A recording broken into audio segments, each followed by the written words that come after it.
South cinema की superstar Nayantara और धनुष के बीच नेटफ्लिक्स डॉक्यूमेंट्री में 3 सेकंड की क्लिप को लेकर जंग छिड़ गई है। धनुष ने कथित तौर पर उनके द्वारा निर्मित एक फिल्म के फुटेज का इस्तेमाल करने के लिए 10 करोड़ रुपए के हर्जाने की मांग की, जबकि नयनतारा ने एक तीखे 3 पृष्ठ के खुले पत्र के साथ जवाब दिया और कहा कि वह हैरान है कि उन्होंने व्यक्तिगत उपकरणों पर कथित तौर पर शूट की गई मात्र 3 सेकंड की क्लिप के लिए इतनी बड़ी रकम मांगी। धनुष ने जवान अभिनेता की आगामी documentary Nayanthara beyond the fairy tale का ट्रेलर पिछले सप्ताह ऑनलाइन जारी होने के बाद परियोजना के निर्माताओं को 10 करोड़ का कानूनी नोटिस भेजा। कथित तौर पर डॉक्यूमेंट्री में 2015 की तमिल फिल्म नानुम राउडीधान के फुटेज हैं। नयनतारा ने इस फिल्म में विजय सेतुपति के साथ अभिनय किया था, जिसे धनुष की वंडर बार फिल्म्स ने बनाया था। रोमांटिक कॉमेडी को नयनतारा के पति और फिल्म निर्माता विघ्नेश शिवन ने लिखा और निर्देशित किया था।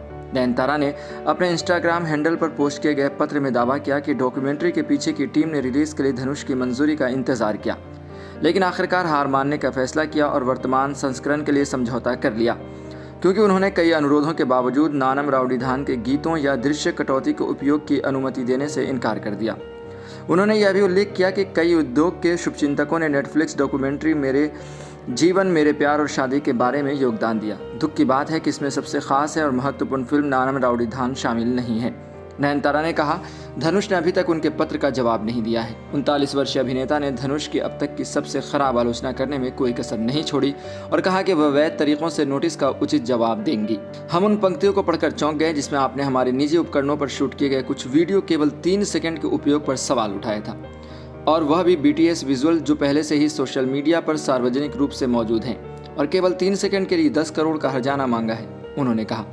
अभिनेता ने कहा, यह आपका अब तक का सबसे खराब प्रदर्शन है और यह आपके चरित्र के बारे में बहुत कुछ कहता है। मैं चाहती हूं कि आप अपने मासूम प्रशंसकों के सामने ऑडियो लॉन्च के दौरान मंच पर जिस तरह का अभिनय करते हैं उसका आधा भी आप होते, लेकिन स्पष्ट रूप से आप जो उपदेश देते हैं उसका पालन नहीं करते, कम से कम मेरे और मेरे साथी के साथ तो नहीं।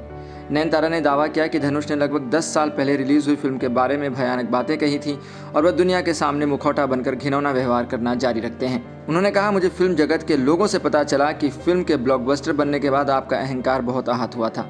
इस फिल्म से जुड़े पुरस्कार समारोहों, फिल्म फेयर 2016 के माध्यम से इसकी सफलता पर आपकी नाराजगी आम आदमी को भी समझ में आ गई थी। धनुष से डॉक्यूमेंट्री देने को आग्रह करते हुए नयनतारा ने कहा, इसे डेवलप करना महत्वपूर्ण है और मैं हमेशा आशा और प्रार्थना करती हूँ कि किसी दिन आप इसे करने में भी पूरी तरह सक्षम होंगे, न कि केवल कहने में। फिल्म निर्माता शिवन ने भी अपनी पत्नी का समर्थन करते हुए इंस्टाग्राम पर धनुष का एक पुराना वीडियो शेयर किया है, जिसमें अभिनेता ने सकारात्मकता और बिना नफरत के जीने के महत्व के बारे में बात की थी।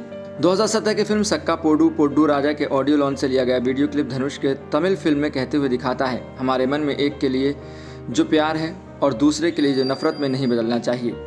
अगर यह बदल जाता है तो उसे भावना का कोई मतलब नहीं रह जाता। दुनिया एक दयनीय स्थिति की ओर जा रही है, बहुत नकारात्मकता है। अगर कोई दूसरा व्यक्ति जीवन में अच्छा कर रहा है तो ये किसी को पसंद नहीं है। जियो और जीने दो। किसी को भी दूसरे व्यक्ति से नफरत नहीं करनी चाहिए। अगर आपको कोई पसंद है तो उसके साथ जश्न मनाएं, अगर आपको कोई पसंद नहीं है तो बस आगे बढ़ो। आपको बता दें, यह डॉक्यूमेंट्री 18 नवंबर को रिलीज होगी।